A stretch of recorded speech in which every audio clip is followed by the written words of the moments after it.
Life Management Science Labs would like to acknowledge that we live and produce this podcast on the traditional lands of the Wurundjeri people. We'd also like to acknowledge the traditional owners of the lands of our listeners and our international colleagues. We'd like to thank and pay our respects to their elders, past, present, and emerging.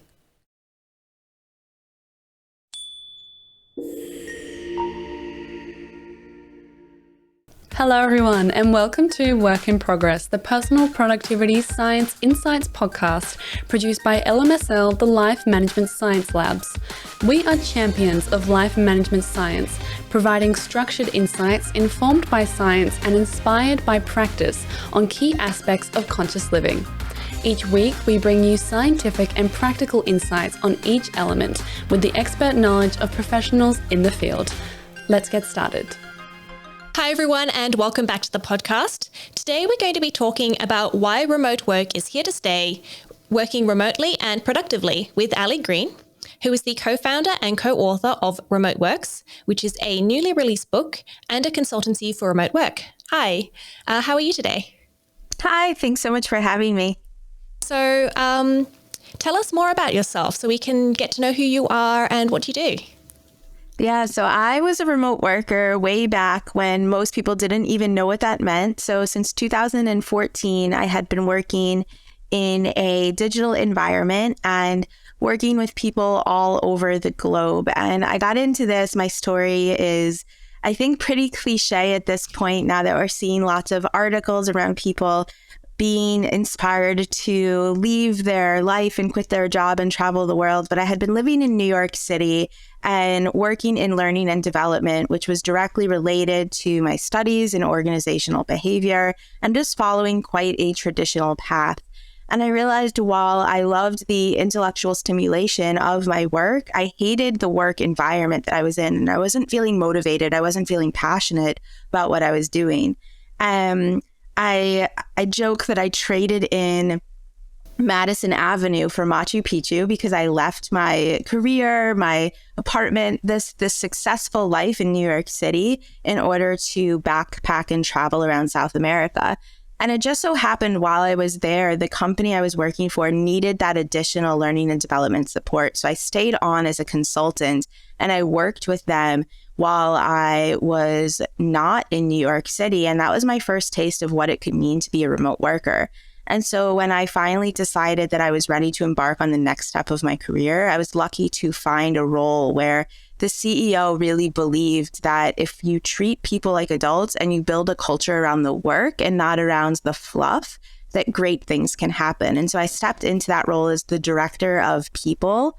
And the company was 30 people at the time, but fully globally distributed. So we had an employee living in Japan. We had people in Europe, in the United States. And at that point, I started to travel and work full time. And I never looked back. And now years later, I'm helping other people do the same. Gosh, that sounds like the dream. That's what I would love to do. Yeah. Working from home and also traveling. I mean, working from travel, working from holiday. Amazing. Working from anywhere. Yeah. So that's great. So before we get into the topic and learn more about what remote working is and how we can do it, we're going to do a little section we like to call Have You Met Ali, where we get to know you through some of your favorite things. So what is your favorite book? I love this. So my favorite book is still a book I read growing up in school. It's called The Giver. And what I love about this book is it's a dystopian novel. And every time you read it in your life, you're looking at this world in a different way. So it can teach you a lot about what's important to you and your values and how you're viewing the world. And so it's something I like to reread every few years since I was like 12 years old. I read that as well as for middle school. And it was an amazing book. I keep meaning to go back and reread it. Have you read any of the ones that came afterwards? I've read a lot of I love YA. So I love like the Hunger Games, all of those types of books. Just whenever there is a teen heroine trying to find themselves and also change the world, I get quite inspired. I think it's very cheesy to say, but like our generation of workers is doing the same, trying to like question the assumptions of how everybody's been living their life. And from a young age, that kind of attitude has always inspired me.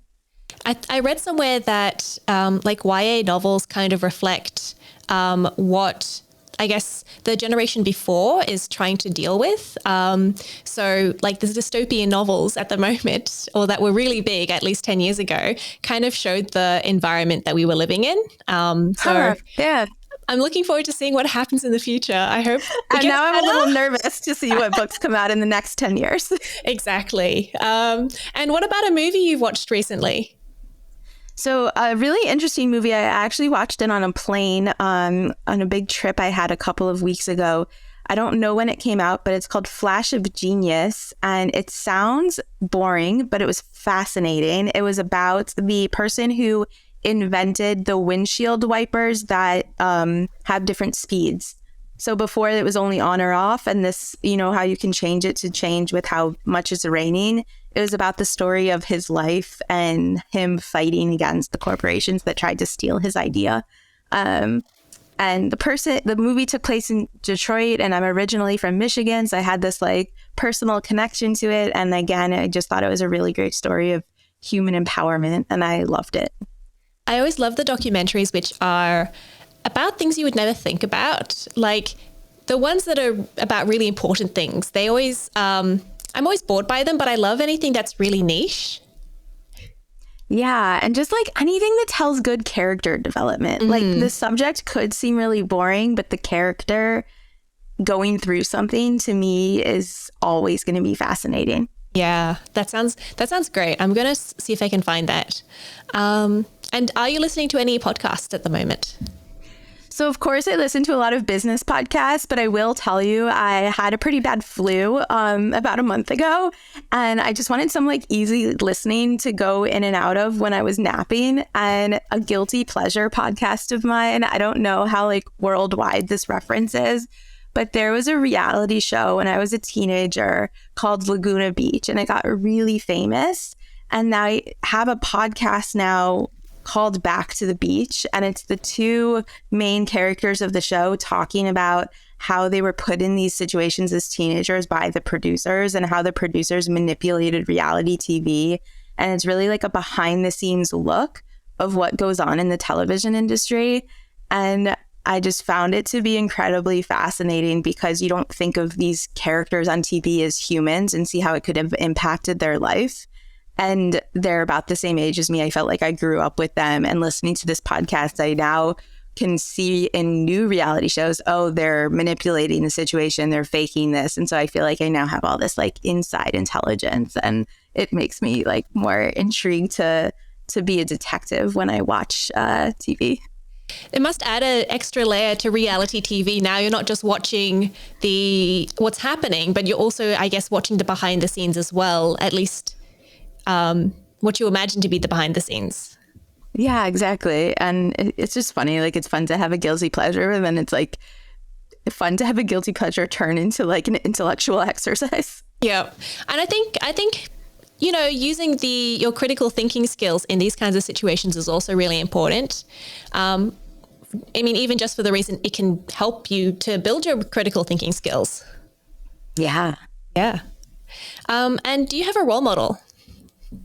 I think in my travels, so many people have become role models to me. One of the things I've loved about having a digital nomad life is constantly meeting people who have left their home countries and left the situations they've been in order to reach a dream that was interesting to them.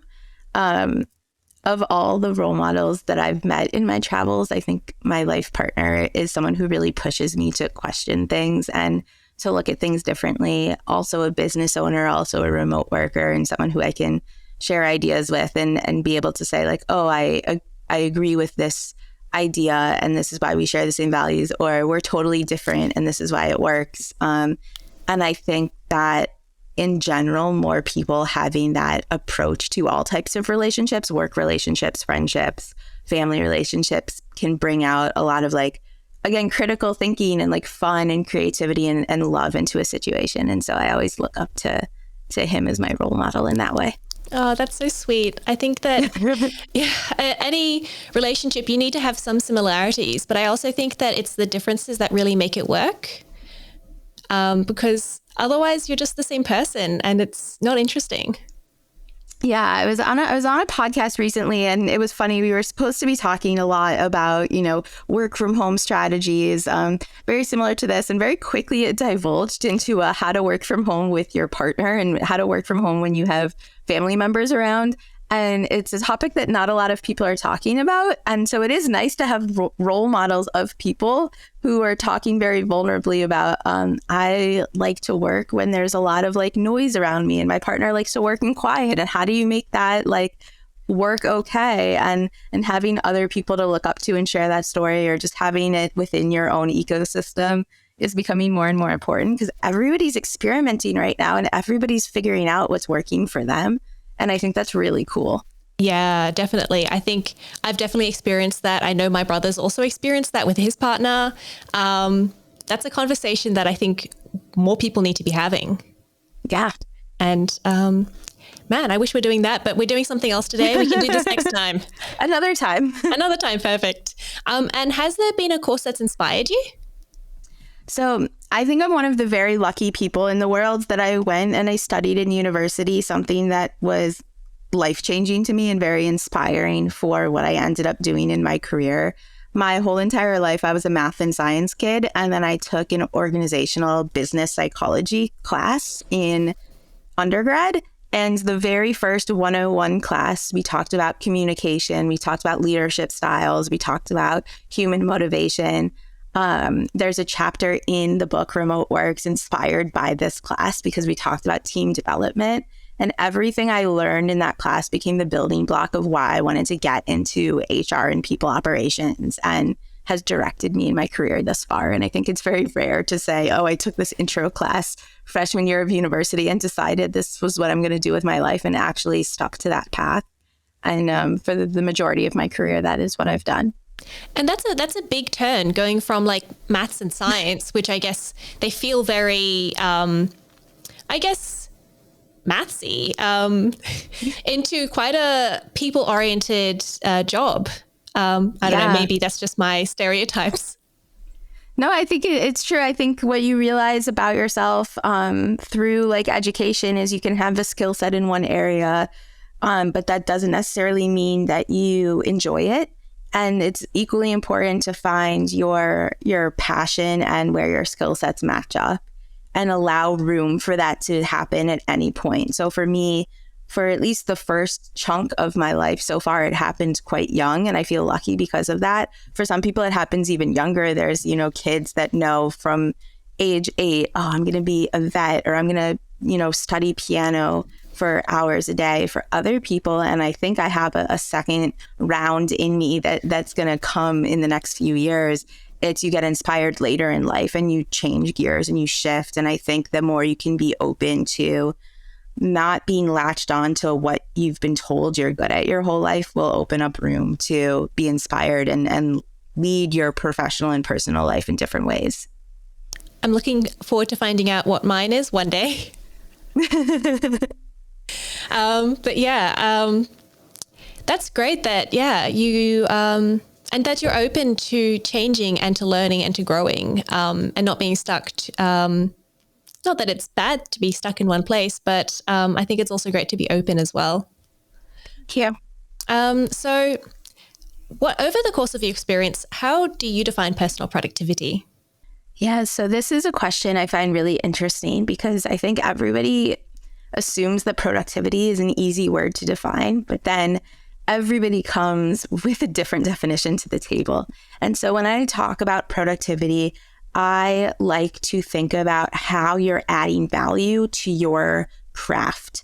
And so the dictionary definition of this is actually creating, enhancing, or bringing forth a goods or a service. I like to remove the goods or service piece from it and still think about, what are you creating?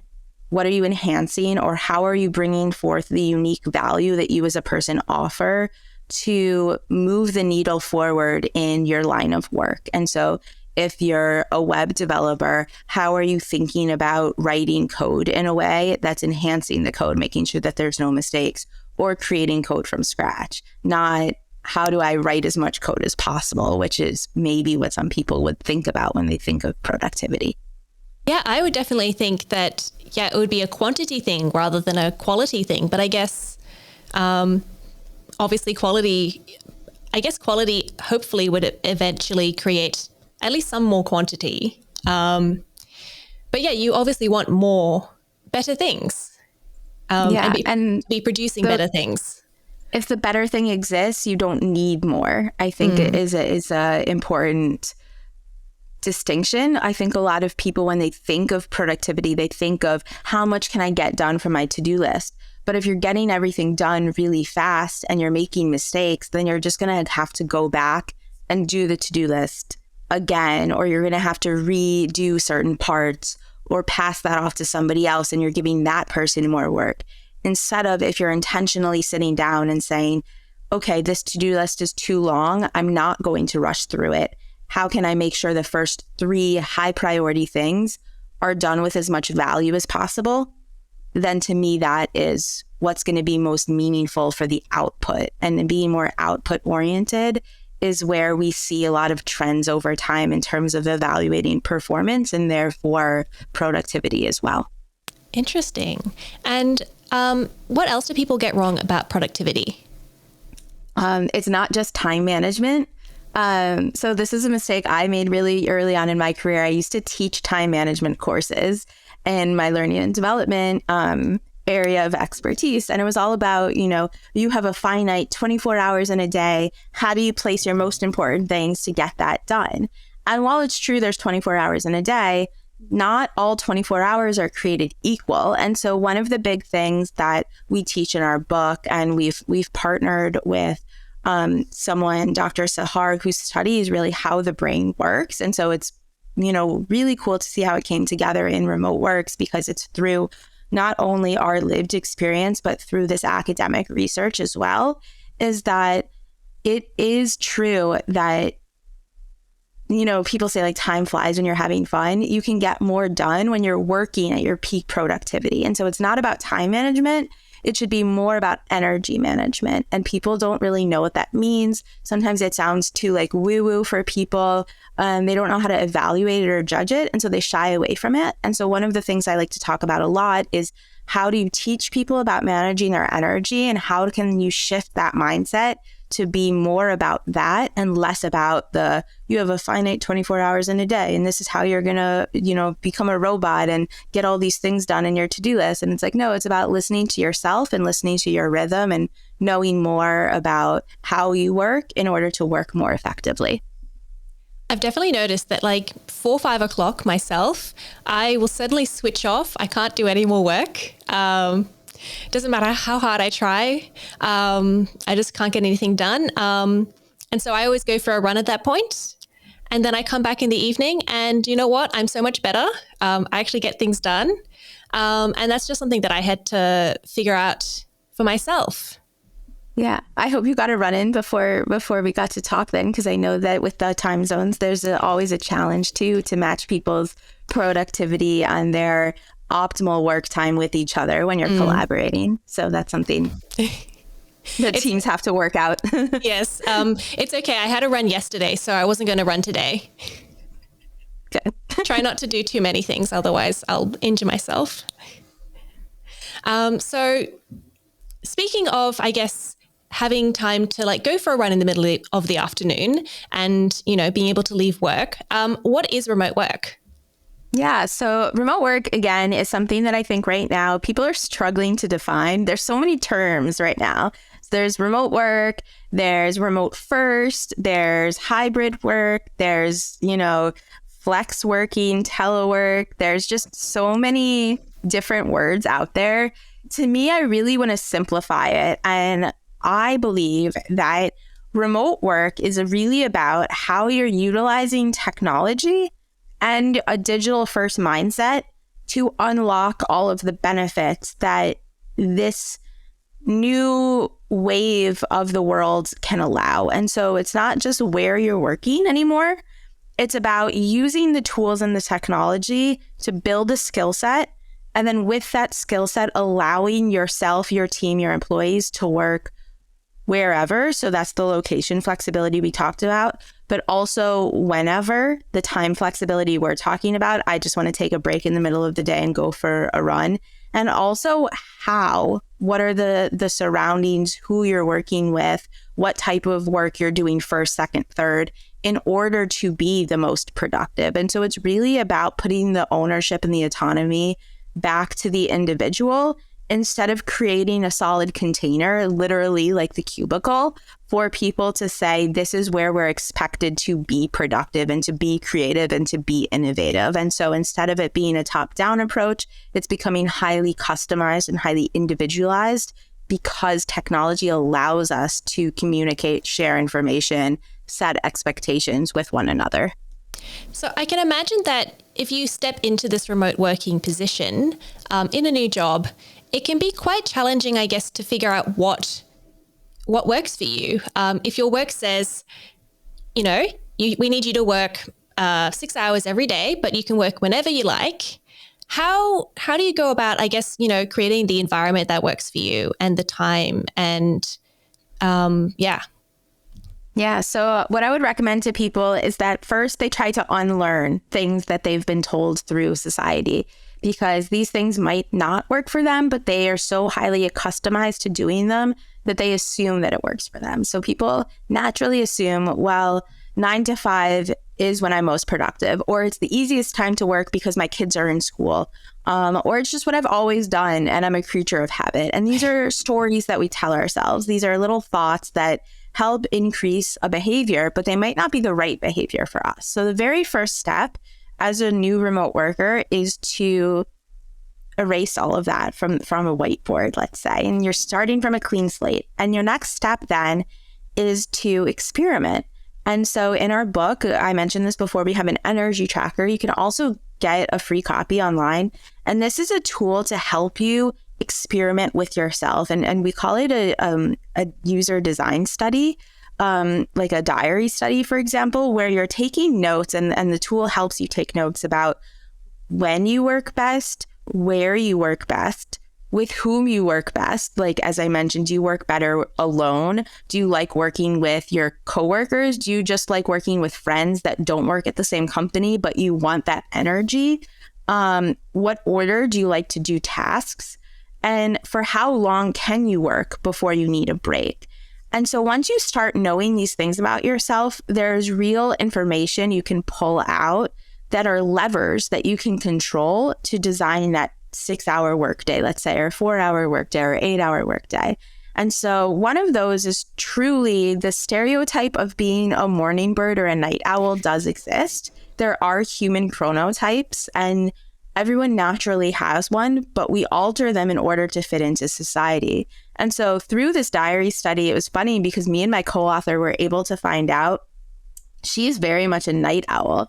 And she, said to me, like, hey, actually, this makes sense my whole life. Like, as a kid, it was really hard for me to go to bed at my bedtime. And I was always getting in trouble because my brain was just so active at night. And when I started working remotely, I really struggled to wake up and go to work at 9 a.m. and get work done. But when I got home and like after a workout or after hanging out with my friends, I would be like getting ready for bed and just all these thoughts would come and all these brainstormings would come.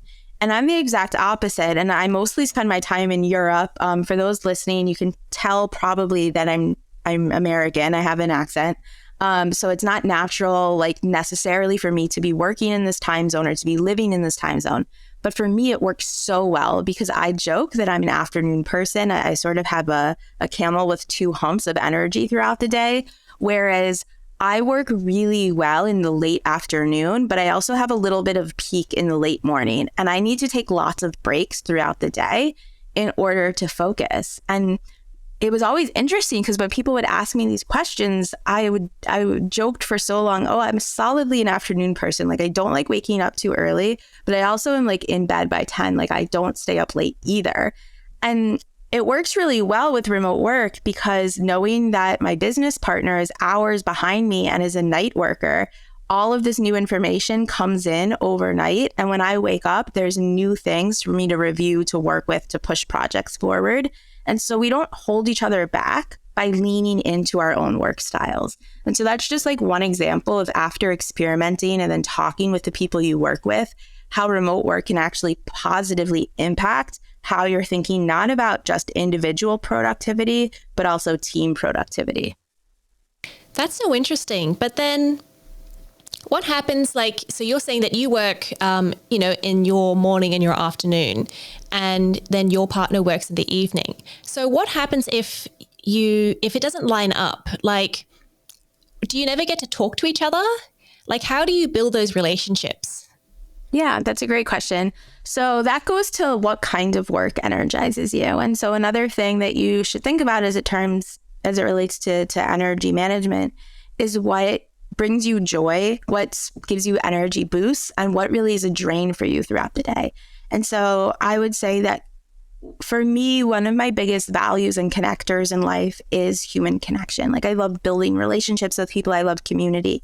And so while I don't like having lots of meetings throughout the week, if it's a meeting where I'm building a relationship with somebody, especially my business partner, she was a longtime friend before we embarked on writing the book together, that's something that brings me joy.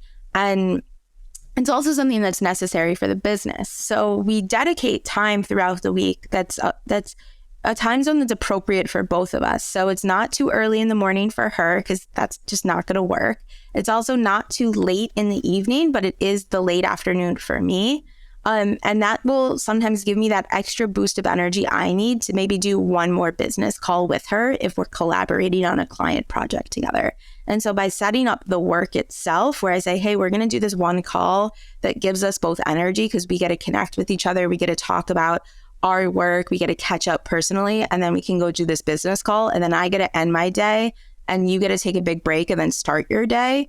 And that's how we can make these compromises. So again, it may not be perfect for teams, but it's about having the self-awareness so that you can line things up appropriately and start creating what we call simple rules. So another simple rule that I've started is I don't take more than 3 calls back to back, because while I like that social time, more than 3 starts to drain my energy. And it's taken a while to learn that. I've had days where I've had 8 calls in a row.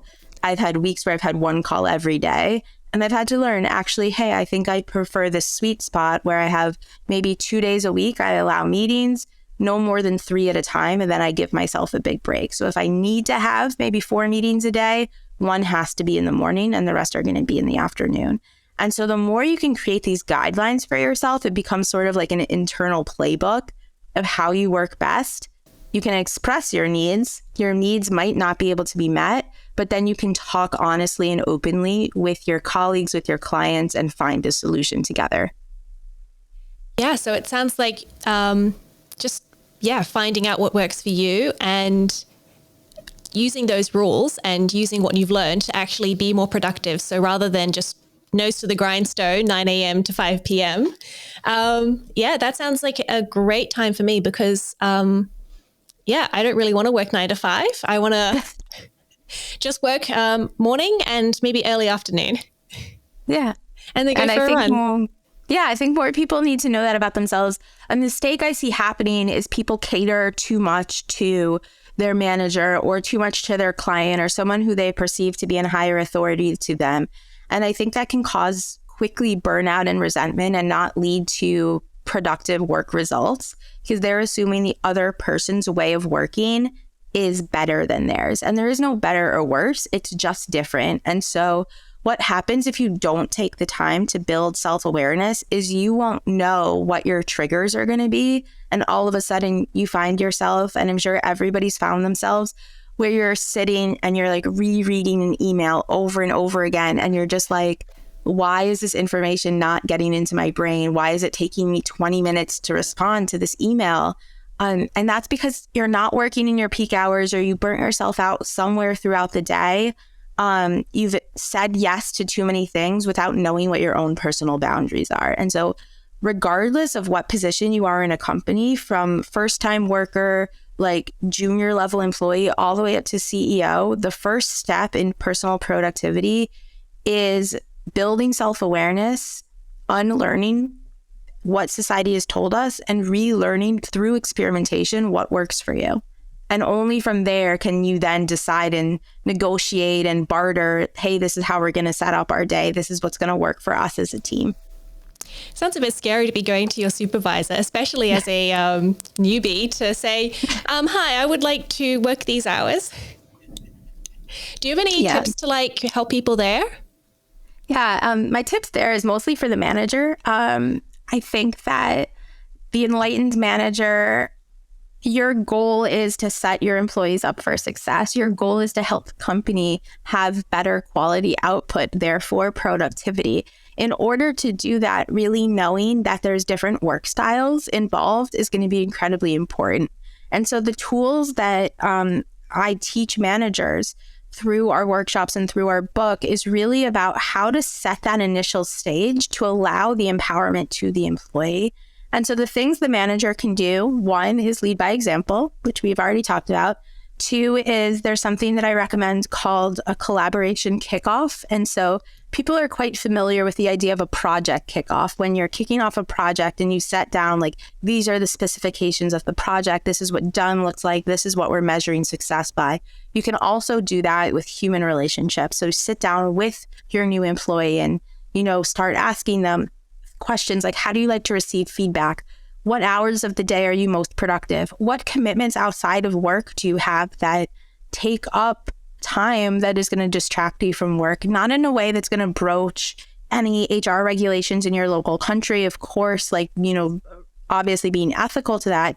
But if you have someone who is a caretaker and that's why they're working remotely, knowing that they have like regular appointments that they're going to that can be quite stressful, don't book a meeting right before they have to leave for that appointment if it can be adjusted easily for everybody to have that appointment more a couple hours before. And so I think it's really just about, again, like having open conversations and being on the same team to design the workday together. Whereas the old system was, we own you from 9 to 5 and we fill your calendar with whatever we want during those hours. And so the conversation's really shifting from, we have a bucket we need to fill, to there is no bucket anymore, which can be dangerous in terms of setting boundaries and overwork. But now that there's no bucket, how can we be respectful of each other's time and what are the expectations? So I do think a manager's job is also clearly stating, we expect you to be available for at least 3 meetings a week of this type. We expect you every Monday to write a report. We expect you to, if there's a deadline at this time zone, that you fill in the paperwork to respond to that deadline. And if you miss that, then there's something wrong here and we need to have a conversation. And what's wrong is that they're not working according to what works for them the best. Yeah, or there's a skill gap. They don't have the ability yet. The manager needs to train them. Yeah. They're not a good fit for remote work. I hate to be the one that says this as an advocate for remote work, but maybe they don't like having that much freedom and flexibility. They are the kind of worker who wants that box and that container, and having that container does actually work for them in the end. They unlearned the behavior and they learned that they need that. And so how can they be put in a role where they have that rigid structure? How can they create that rigid structure for themselves? Things like that. I guess, why have we started working more remotely recently? You said that it was unusual for you when you started, but I feel like everyone's doing it now. Yeah, so I think there's an obvious answer. I hate talking about the obvious answer. So, COVID was really a push to be a catalyst for what a lot of advocates like myself had been fighting for many years. And I remember the exact time where some of my friends that worked quite traditional jobs were WhatsApping me and saying, we have 24 hours to get all of our stuff and head home. Our office is shifting to work from home. The technology has existed for a very long time for us to be able to do this. So it's never been a problem around, are we capable of working remotely from a tools perspective? The problem has been, and the problem still is years later, which is incredibly frustrating to me, the human behaviors have not shifted to the degree they need to allow these setups to be successful. And frankly, there's a lot of like tax and compliance issues that are still confusing and out of date and scary for a lot of companies to be willing to take the risk or invest in educating themselves on how to do things differently.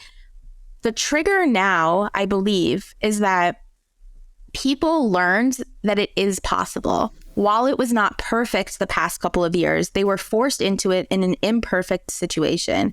Through a lot of like traumatic experiences the past couple of years, with a lot of fear going on around the pandemic, with not feeling physically or emotionally well, with things going on with the economy and their families, there's been a lot of stress on humanity, and still people have made it work. And so if they can make it work in these imperfect conditions, what could happen if people worked remotely when managers were equipped and educated on how to support their remote teams, when things were going better for the world, for society, for companies, for teams, and when people were given the leeway to do more of this experimentation that we were talking about, because it's not just sitting at the one desk in their home alone, feeling sad and lonely and isolated and on Zoom calls from 9 to 5 p.m., which is this picture that's been painted for us.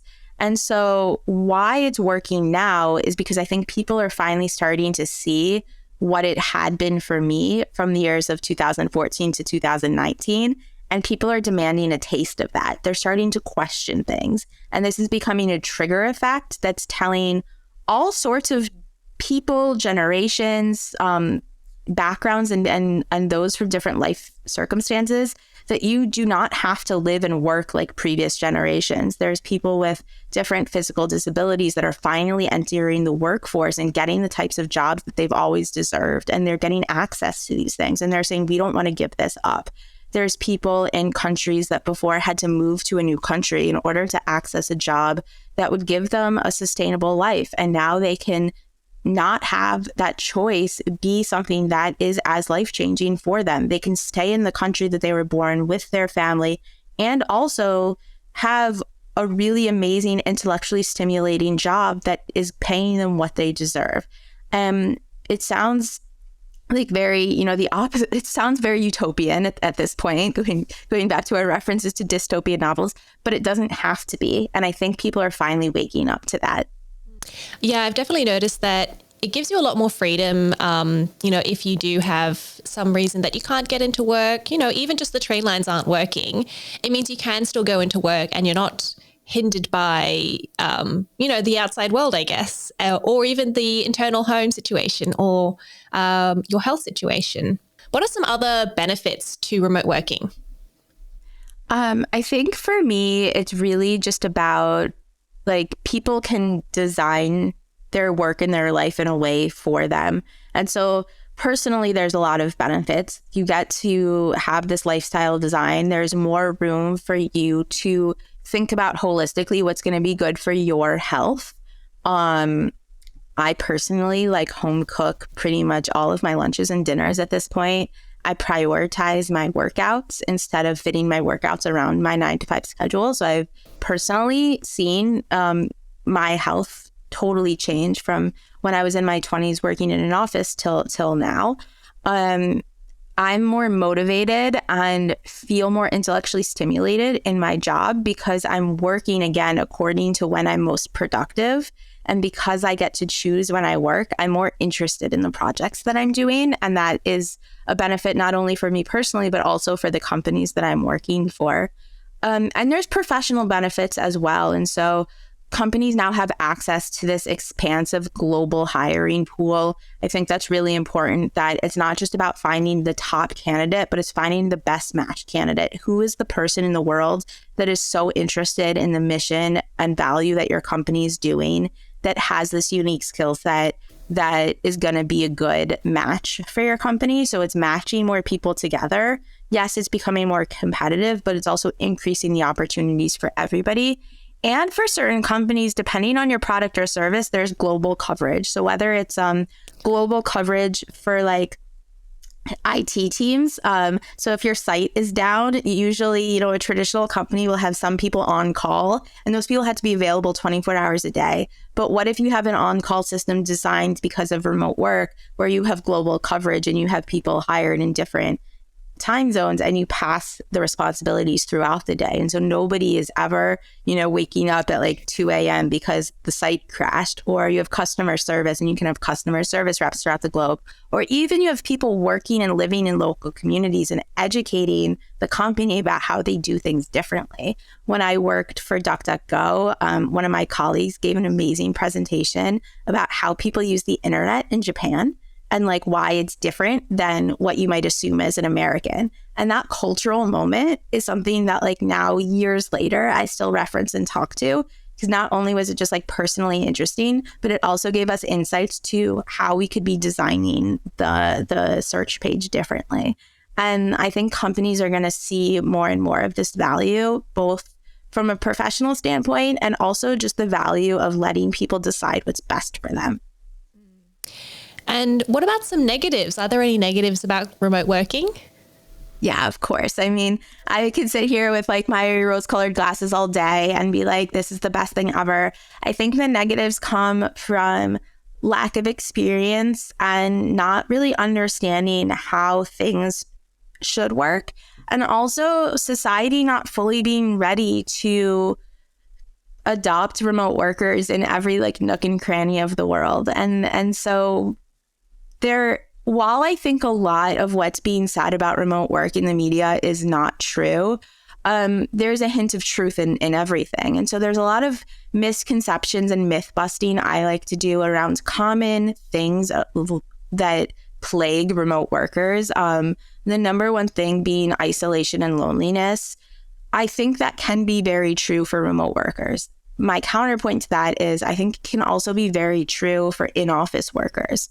I think loneliness and isolation is now a global problem based off of shifts that we've made culturally and how we think about community. And there shouldn't be necessarily this pressure that your friends, your social circles, your connections are going to come from work. I think it's important that we allow people and we foster people in our companies and outside of our companies to make human connection. But if you look at lately how certain areas are designed, that's not always feasible. I love to work in coffee shops. I love to have interesting conversations with people I run into at coffee shops. I currently spend most of my time in a rural town where there's no coffee shop. And so if you think just about how society is moving and growing, while I might have to commute 1 hour to a city if I was working in a traditional job, I also have to commute 25 minutes to go to a local coffee shop. And I think we'll start seeing that people are demanding more third spaces, community spaces, places to work from, and that's going to look different. Another challenge that people talk about with remote work, especially as it relates to productivity, is people are working too much. They don't set boundaries. They're rolling out of bed, going directly to their laptop, closing their laptop and going to eat dinner and then going to bed. And I think, again, that's not just a problem with work. That's a problem also with how we're socializing digitally. We have learned to be always on and responsive to our iPads, our phones, our computers. If something buzzes, we respond. And so as a society, again, I think there needs to be more empowerment to slow down and to not be always on, to not be responsive, which is why I think the remote work practice of asynchronous communication is really powerful, not just in business, but socializing too. It's okay for things to take time. Not everything should happen fast. And again, that quality over quantity, if it's a higher quality but slower, in the end, is that not better? And so those are some of the counterpoints I have, but those are very real problems with remote work.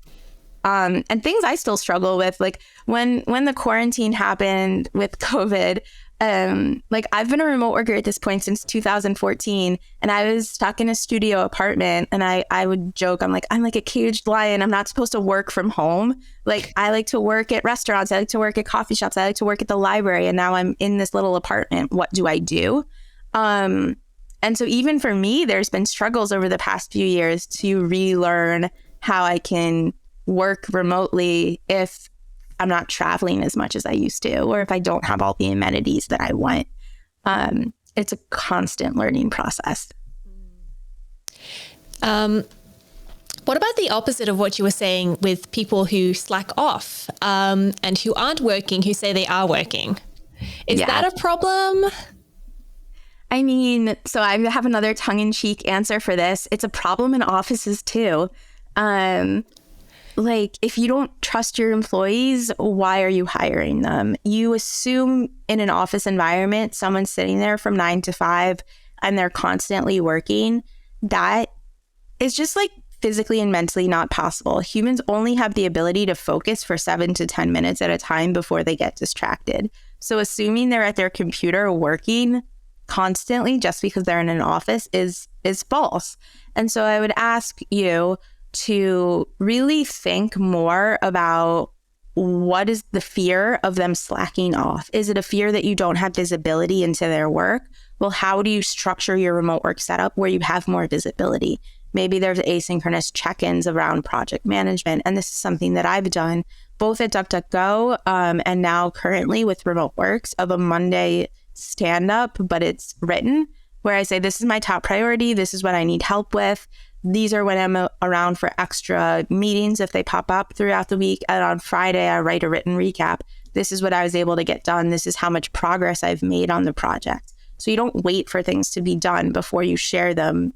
You work out loud, which is another thing at the company Oyster I've worked for that they really promote and talk about as well, is like working out loud. So if anyone pops in, almost like walking over to your desk, they can see where you are in your project. If it's a fear because you don't trust your employees or you don't know how to manage without micromanaging, then you need to ask yourself, is there something broken with our hiring process? Is there something broken with my management skills process where I don't trust people, or I feel the need to control the situation in order to let people work remotely? Are you not measuring the right things? If you're only measuring input and not output, is it because you don't know how to evaluate KPIs? Or key performance indicators? So all of these are things that I would start with when I question management and leadership teams, and not so much about how do you ensure people are slacking off. Because frankly, my first job in an office, I spent a lot of time online shopping, planning vacations, texting my friends. Like there were lots of times where I was sitting in an office and not working, and now I'm working remotely. And anytime I sit down at my laptop to do work, it's because I'm ready to do the work. And that's just a personal aside, but it's something I'm here and I'm willing to admit. Yeah, I guess it's just part of the learning process. But I guess what you're saying is that remote work has many problems, but they're problems that are also evident in non-remote work, in office work, and that they're more systematic issues rather than problems with the individuals. Exactly. Yeah. And there'll always be problems with one or two bad apples. I firmly believe, don't punish everybody for a few bad apples. If you have a few people that are slacking off, figure out why. Is it a motivational issue? Is it a skill issue? Are they not a good fit? Or is it a you as a manager issue? But I do think exactly what you said, like these are systematic problems and these problems exist everywhere. Remote work is just the scapegoat. Mm-hmm. And what about, do you have any tips on how to keep a healthy balance between remote work and also your personal life? Because as you said, people overwork themselves. Yeah. There's so many things you can do. I think it comes down to what works for you. In interviewing our book, we talked to 30 plus different remote work kind of experts, people that have been doing this in some capacity at different levels in their organization. And we heard really cool examples of what people do. And I want to share some of their stories because mine are quite scattered. I'm someone that does not like routine at all. So every day I do something different. And I think we'll talk about my strategy in a little bit. But one person that we interviewed, actually, when they finished the workday, they practiced the piano. And so their sign to both their family and themselves is to go and play on the piano as a way to kind of designate and to release stress that they're done for the workday. And I really liked that because it seemed like quite a beautiful way to integrate and prioritize a hobby that you have. We had a lot of people that discussed going for nature commutes. And so what I mean by that is just getting outside of your house and going for a quick, it could even just be 10-minute walk around your neighborhood or around the block as a way to get fresh air and as a way to designate that you're leaving your home and then coming back to your home. I was recently visiting and staying with a friend of mine, and both her and her fiance were new to remote work. And so it was funny with me as their house guest. And we actually implemented that practice multiple times in the week that I was staying with them, where every morning we would all get up and go walk to the local coffee shop and grab a coffee and walk until everybody went to their respective areas where they would choose to work remotely. So one would go back to the home office that was like specifically set up for that. Sometimes I would just walk to another coffee shop that I preferred for remote working. And so that going for a walk is a ritual that I think a lot of people I see in different environments adopting. The most simple and basic one, and you can integrate this one as a company, is having a way to like sign off virtually for the day. And so if you're using a project management tool, you can just write in that tool, like, the close of my day is now here, so I will not be responding to any more messages. Shut your laptop, close all the professional tabs, and even if 30 seconds later you're opening it back up to like go on Netflix or something like that, there's a ritual there of you've communicated your boundary with your colleagues, you've closed your laptop, the work is gone, and then you're opening it up to do something personal. And just those little triggers are flags for the other people you're working with, the other stakeholders, that, hey, now you're going to have to wait for an answer. Yeah, I've had to do that before where I've been really worried about something and I'm like, no, I have to leave now. So I said, I'm on holiday, I'm on a weekend now. Can't talk to me. But it's so hard when I hear the dings of the emails. So closing the windows is definitely something that I should be doing. Yeah. I know when I go on really important holidays, I delete apps from my phone. Wow. Gonna be bold and encourage people to do that. So yeah.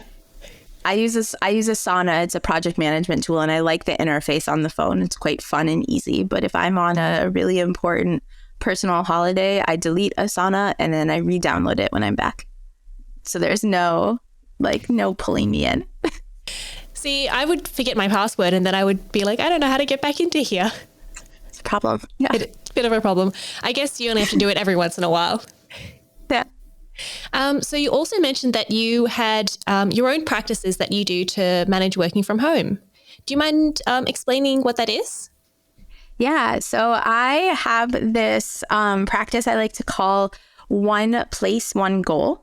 And basically what it is, it's a way for me to be out in my physical surroundings or sometimes at home and use my physical cues as a way to designate my focused work. And so how that comes about is that I choose one location, let's say a coffee shop, and I say, I'm going to go to this coffee shop. And while I'm there, I'm going to work on this very specific task, such as building a presentation for a conference I'm going to speak at. When I finish that task, I'm going to leave the coffee shop. Maybe I'll stay and hang out and have a chat or finish drinking my coffee, but I'm not going to do any more work there. Instead, I get up, I change locations, maybe I come back home, and at home, I'm going to have 2 meetings, and I'm going to sit at my home office desk, and I'm going to take those 2 meetings. And what that does for me is that it really gives me a visual trigger of the context of what I'm supposed to be doing, and it motivates me to get that work done. It helps set the boundary because when I'm done working, I have to take a break in order to move to a new location. And I get a bit of like physical exercise and fresh air because normally I'm like walking, even if I'm like walking back to my car in order to drive home, or if I'm like walking from one coffee shop to another coffee shop, I get that little bit of like just moving around, and that gives me a lot of energy to like clear my head and to start my next task. I find that when I get a bit overwhelmed with work, I like going for a walk, and that sort of helps to reset my brain as well. So I can definitely see how that would, help with productivity and focusing on something at work. Yeah. Yeah. So that's a great practice. I'm going to try that. Also means I get to go to a coffee shop and have coffee while I work. Yeah. And even a treat if it's a really big project and you're going to say like, I'm going to reward myself with, a nice cookie or a muffin after. Oh, perfect. Was there anything that you wanted to talk about that I've missed? I know we've mentioned this a few times throughout the presentation. I've dropped little clues on my passion for community, third spaces. I've mentioned how much I travel. And then I think that surprises people to hear as a remote worker, the extent of which my travel has taken me as a digital nomad. I think people sometimes confuse all of the terms together. And so if we do have time, I'd love to jump into what it means to be a digital nomad, what that overlap with remote work is, and how third spaces and community fits in. Because to me, it's a bit of a Venn diagram. Yeah, I have heard of the term digital nomad, but I don't know much about it. And a third space, I don't really know what that is. So I'd love to learn more about what that means. Awesome. So I'll start with third space, because third space is something that I think will be more important whether you're a digital nomad, a remote worker or not. But it's really about having a place that's not your home and not your workspace in order to spend your time. And so it's not necessarily a business either, while it can be. It's more about a place where you feel safe, you feel inclusive, and you feel like you can go to build community. And so throughout history, there's been places that are third spaces rooted in religious backgrounds. So it might have been your synagogue or your church. It could have been a sport or an activity. In the United States, bowling alleys were quite popular for a while to come together and to socialize. But more and more, we're seeing these disappear. Even co-working spaces, which are the quintessential third space of like building community, and remote workers will always say, oh, if you don't like working from home and you don't want to work from an office, go to a co-working space. There's a big barrier to entry. The price point can be quite high. You have to sign up in advance. Sometimes you need to go on a tour before you're allowed to use the space. So it's not immediately accessible to people. And so I think more and more what we'll see are what are these spaces where community is promoted and how can people connect to one another. And this will combat things like that loneliness, like that isolation, getting people out in their community, and also sharing ideas that can be like beneficial in promoting like, oh, I've been struggling with this problem and you're working on something similar for a totally different company. And we can just workshop through this together over a cup of tea. And now I have a lot of new ideas and I can go back and be productive in my work. This is something that I did quite frequently. A good friend of mine is a yoga teacher, and me working in, HR, consulting, people operations, we would often work together. And things like my experience with salary negotiations and her challenges figuring out how to price a yoga class oftentimes were very compatible and very fun to have that conversation with each other. But it wouldn't naturally happen because unless we were working together, like we wouldn't necessarily talk about that if we were, a Saturday night out at dinner. And so that's why these third spaces are quite important. How that overlaps with remote work, as you might have guessed, is they can also be great places for people to work remotely and to connect with each other. And then with the digital nomad circle, I'm seeing these pop up as places where people can also live and spend time with communities, such as co-living spaces, which is something that I'm really passionate about, where you can have them just for adults, multi-generational, people with families and kids coming to live and work in these spaces. And so my experience as a digital nomad, I'll try to define this term. It has a lot of negative connotations, a lot of stereotypes, but really someone who, because of remote work, is able to spend time in a residential area that's not theirs. And so it could be something as simple as going on a work vacation and spending a prolonged period of time in a different city or a different country. Or it could be something that I've done from, 2017 to 2020. I was traveling full time, and every month, more or less, I moved to a different country. The longest I lived anywhere in that 3-year period was 3 months in Cape Town, which is actually where I met my co-author. And also kind of dipping now more into like expats, where you have a base, but you also go and you travel. So last month, for example, I spent 3 weeks in Portugal, and I was in Portugal and I met in person with a handful of people that were expats living in Portugal. I had 4 friends traveling, one from Argentina, some from the UK, and we all decided to meet there and work and live together and just like reconnect with each other. And so I think what's going to happen more and more is I think people are a little stuck and they want to experience life again, and they want to get out there and do things. And I think we're going to start seeing people question, why do I have to work from home if I can go visit my parents and not take time off work and go for a month instead of a weekend around Thanksgiving or around Christmas? Or I've always wanted to go to Thailand and I wanted to go on a vacation, but it's so far and it's so much money to fly that far. Or I always wanted to go to the United States or Canada, but it's so far and so expensive to travel to that side of the world, whichever way you're going. Why do I just go on holiday there? Why don't I go there and combine it with some time working and also meet people like in my industry and chat with people and just have this more holistic experience? And so I think more people will experiment with it for a short period of time. I also think more people are starting to realize that for whatever reason, where they were born is not necessarily where they were meant to live long term. And I think that showing them that there's alternative ways of approaching their life in that way is quite important. And remote work really unlocks that for people as well. It's why I've found myself in Europe. Never did I, think growing up outside of Detroit, that one day I would be living in Spain and France and traveling in the UK and spending time in Poland and Portugal, and just, it's been super rewarding for me personally and professionally because I've gotten to connect with my colleagues. I've gotten to meet my friends and things like that.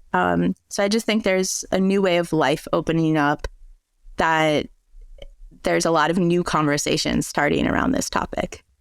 That's amazing. I love that. One day I'll get to do that. In fact, I've already sort of done that because I went to New Zealand to visit some friends, and I got to spend a week doing some work there, and also in the evenings or during the day, just going and visiting friends and family, and also working. Yeah. See, I think more people are doing it than they realize. They just haven't wrapped their head around it. And you can also just do it where you live. Like, pick a new neighborhood that you want to spend time in, or if there's a museum you want to go to, and go to that museum and then stay there for a few extra hours and work in the museum restaurant or something. Just like find these little ways of bringing creativity and joy and like exploration into your life in whatever way is meaningful to you. And that's great because then you can have the view of some beautiful painting rather than the apartment next door. Exactly. And it'll help with your productivity. Perfect. I love that. So we also have some questions from the audience. So our Amazing. Yes, perfect. Now our first question sort of relates back to what you were talking about earlier. And it's, how do you manage distractions at home, like family or pets? Yeah.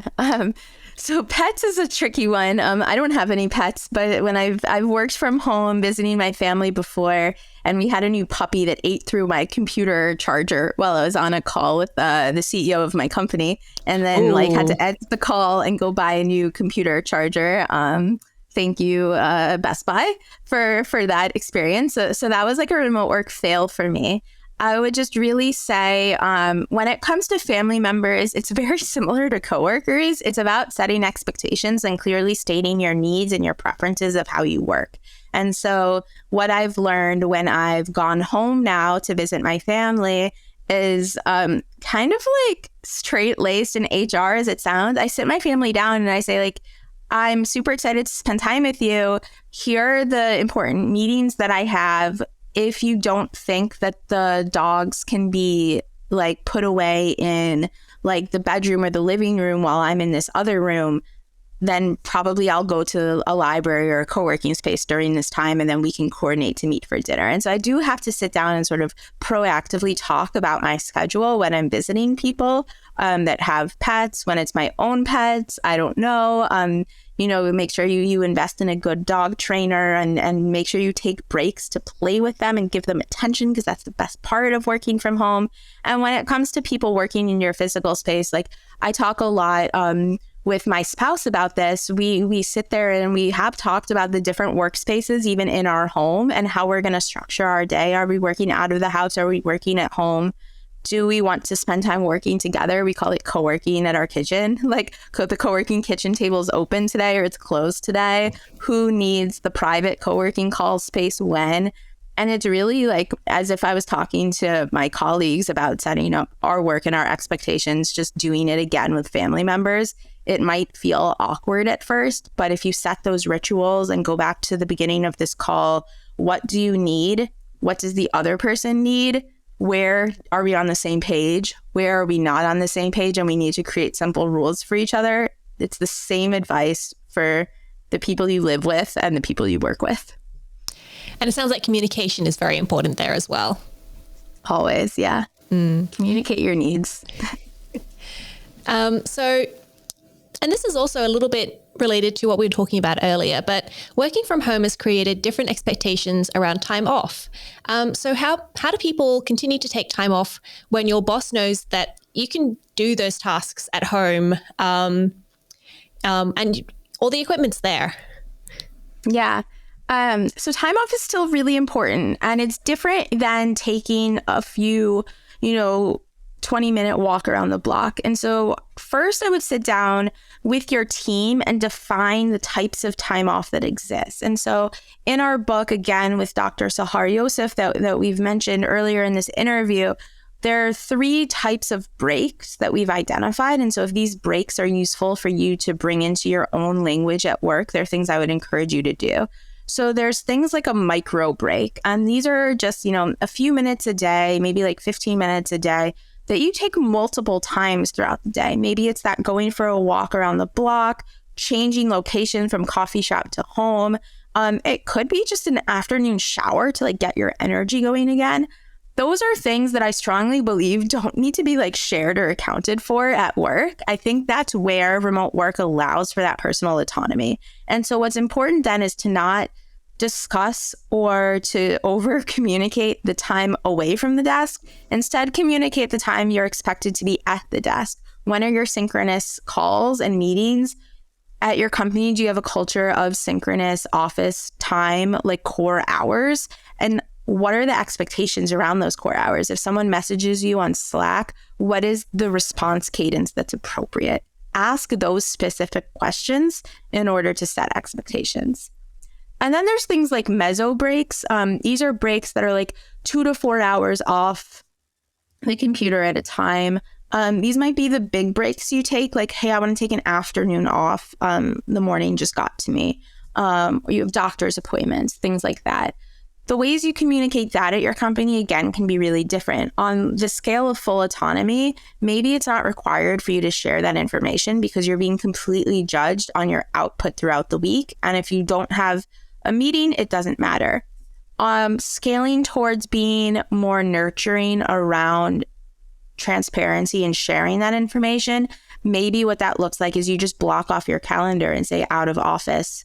And then talk with your HR team, with your manager around what designates a full day of time off, especially if you're going to make those hours up in a non-traditional work day. And so especially if it's something like, I'm taking 4 hours off, but I'm still working the designated 35 or 40 hours through the week, how do we handle that? Again, it's asking very specific questions to get very specific expectations.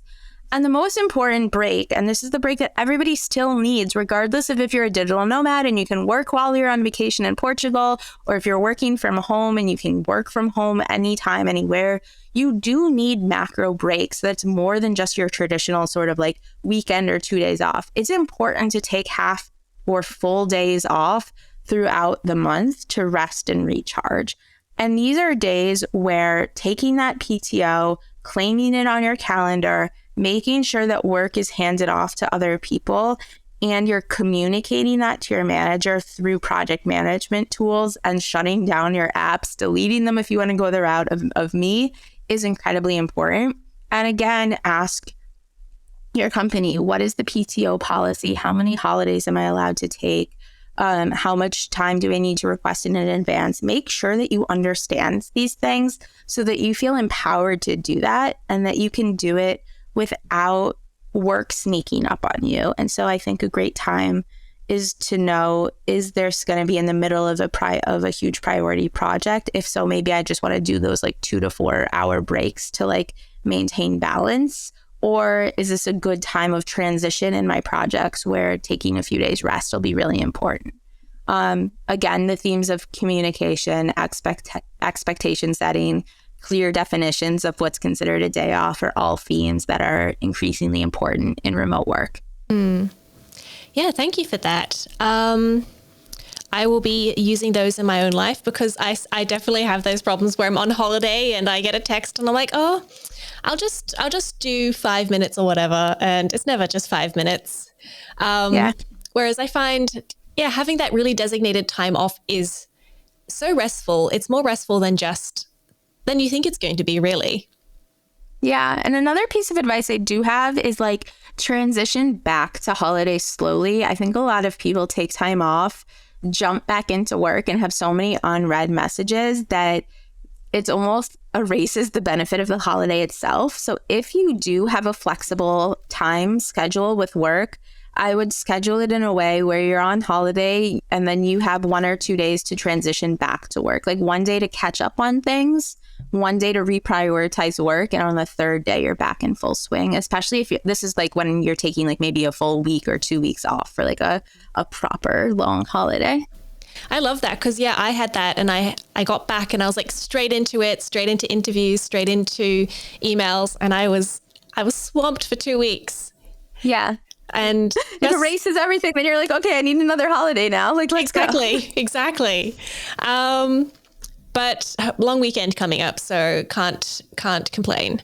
So if our listeners want to find out more about you, where can they go? Yeah. So our website is remoteworksbook.com. It's the best place to go to read more of the thought leadership we share, buy our book, and learn more about the workshops that we offer. The book Remote Works, Managing for Freedom, Flexibility, and Focus is available worldwide on Amazon. And you can connect with me personally on LinkedIn to hear more about my remote work, inspirations, challenges, debates, and hot topic opinions. And if you're interested in more of the digital nomad life, I finally started using my Instagram again. And so I'm Ali Greene on Instagram, and I share a lot of my digital nomad travels. So a lot of coffee shop pictures. Perfect.